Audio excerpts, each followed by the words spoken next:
big box of rubbish that they were going to throw in the bin. Let's do something with it.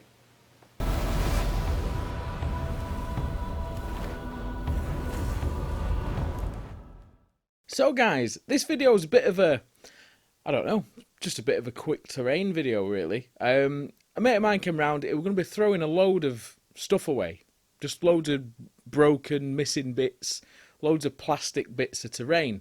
Now, to me, even just a panel, like if it's like, you know, because a lot of this stuff is like the GW stuff, even just like a front of one of them buildings is priceless. That's a load of work you don't have to do, and that can be turned into even just rubble. It's worth for that, okay? This video is just to show you what can be done. I mean, we spent, what, 2.5 hours doing this piece, and it's a nice big bridge piece that'll cover a 4x4 pretty well. He wanted a nice tundra sort of fallout setting for it, so we just threw some bits together, and this is how it went. See you at the end. Right, so basing. I'm using Foamex. It's got a couple of different names like EPVC, extruded PVC, loads of different names. I've cut this out. It's 2 3mm pieces. I'd usually use 5, but it's quite flimsy as 3mm on a piece this size. So cut them out, stick them together with a bit of super glue and activator, which you can buy below. It's mitre fast, it's super thick, and the activator does not frost the glue. So if you are sticking some miniatures down to bases and you want to do it quickly, you can do it with that, and you can buy it below, guys. And look at how simple and easy that was. Now, this bridge, we're going to put it down as like across a 4-foot board. Now, there wasn't enough pieces, and we tried to think how we we're going to do it, and the way to do it was going to cost us more money and messing around. So we decided that we'd use loads of bits off like all the ruined buildings and stuff, and make some fallen walkways, as if like the bridge has collapsed. So we started cutting and chipping away at them all. I did actually break a set of expensive pins doing this because it is quite thick plastic. So I would advise using some proper pliers and actual proper tool clippers to do this job, which I should have done. I should have known. Once you've cut all that and clipped it up, save everything, all the little chips, all the bits that fly off, everything, put it in a box, and we'll come back to these later.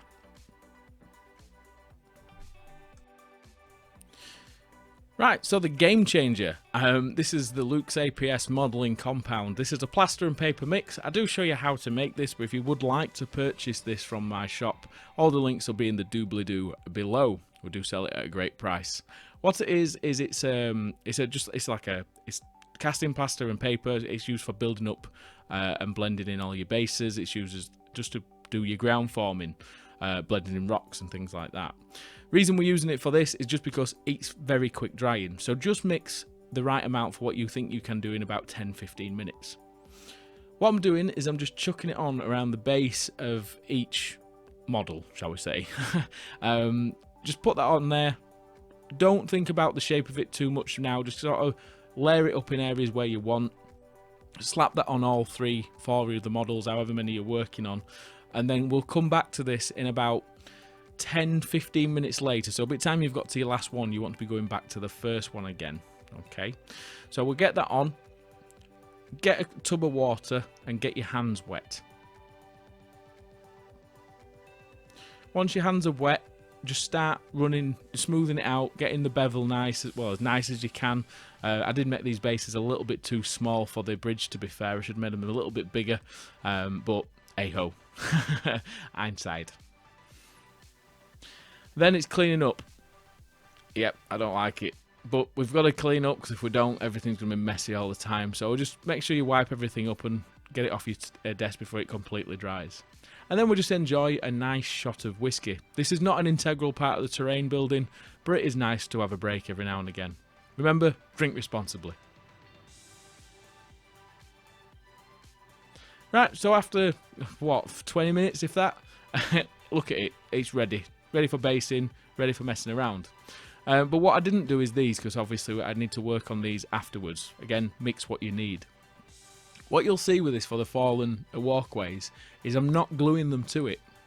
Casting plaster is a very strong adhesive when it's mixed with this paper. So press it into it as you would, like if you were using clay or milliput or anything else, you'd press it into it and glue it into it as well. Whereas you don't have to with this, you can just press it in, and I mean, as you can see there's a bit sticking out of it, and there's no glue or anything. The reason I'm using super glue for the smaller rubbly bits is because they're getting piled on top of each other.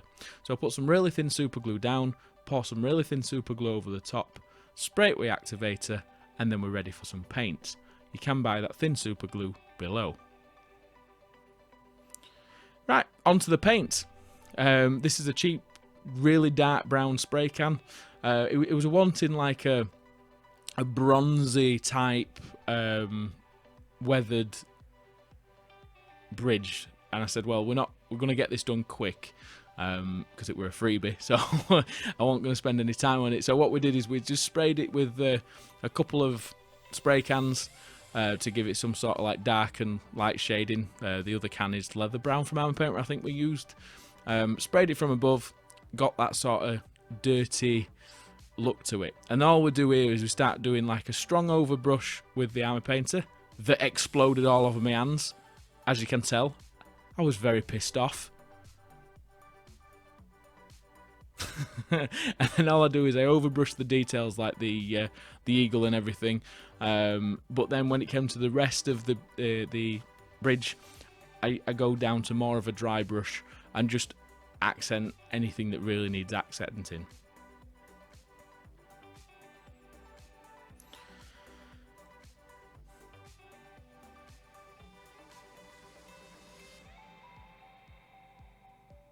And then once you've dry brushed it all up, that's what it's going to look like. It looks all right like that. I suppose you could base it up, and that's more than acceptable. But we thought we'd add a bit of verdigris to it, which is the paint from Games Workshop Nikolai Oxide. I do show you how to make this in a video, which I can put in the top right hand corner for you now.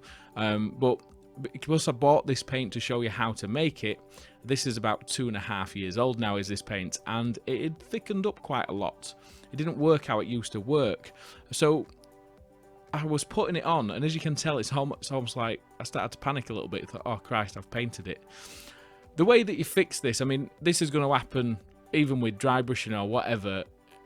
If you ever put too much on and you're doing like a washing coat like this, don't worry, just put it on where you want it, wet your brush, and then just wipe it off. It'll turn into a wash on the model, okay? Especially when you're weathering and stuff like this, it doesn't have to be perfect anyway.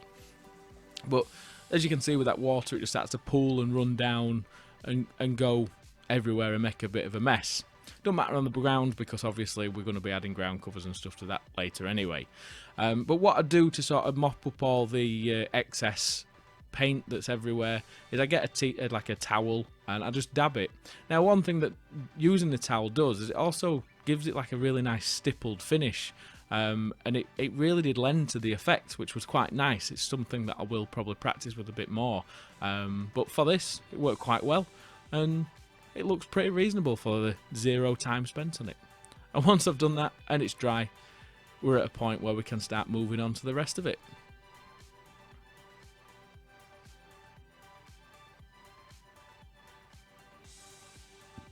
Right, so grab your PVA glue. Again, you can buy this below if you wish. I'm putting this on around all the like rubble piles, as if I'm going to put the dirt on there just to add a little bit of texture in between all the rubble, and then also all over the base of it and everywhere else. And what we're going to be using is my a mixture of God, I can't get my words out. A mixture of stones, and just sprinkle them all over first. The reason that I'm doing the stones first before the ground covers is because I've started messing around with this and I do like the look of it. And I'll see what you guys think in a second. Now, what I'll come in with afterwards is my my grout mixtures that I use, which will be purchasable sometime in February. We are currently mixing them to bring them out. And just use these like you would any flock, okay? Glue down, sprinkle them on over the stones. Now, at the moment, you'll be looking at them stones and thinking, you've covered them up. But what you'll see is in a second, once we've put the stones down on the base and then we've thrown even more grout on and made it look nice, What we do then is we come in with isopropanol to get rid of the water tension of the spray glue. So then we spray the isopropanol all over the model. So then on the next step, when you're spraying the watered down PVA glue on, there's no water tension, it just soaks straight in. Which also, with it being having tile grout in it, that adheres as well, so it's a very strong finish. Now once you put in this glue on, this is your sealing coat, okay? It's wet, it makes it really wet, it makes it really runny. But what he's doing is it's washing the colour off the rocks. Now, what I used to do is put the rocks on after this sealing spray, but they always looked a bit clean, and they always never used to blend in as much, if that makes sense. But I've tried this with loads of different coloured stones on loads of different colour finishes, and when it washes off the top of the stones, it sort of weathers the stones, as you can see there. Let me know what you think in the comments below to this technique. Right, with it being for my friend, he's got a load of boards that are covered in Woodland Scenics flock in these three colours. So we're using Woodland Scenics colours on these, and we're just throwing them all over. We're throwing, I think it's Earth Blend, Burnt Grass, and Burnt Grass Course, I believe, for anybody that's interested. We throw them all over, and we then go on to some of the Luke's APS tufts. These are the 10mm tufts. They're a bit, obviously a few mil higher than the 6mm ones, because they just look a bit more big and a bit more impressive than your standard 6mm tufts. But that's what it's looking like at the minute. We'll pop some tufts on, and we'll show you what that looks like in a second. As you can see, big and toughy.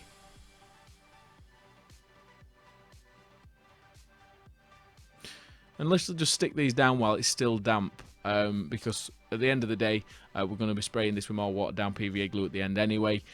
So rather than dipping them in super glue or a bit of PVA, just we'll seal them down when we seal the rest of the model down with more PVA glue.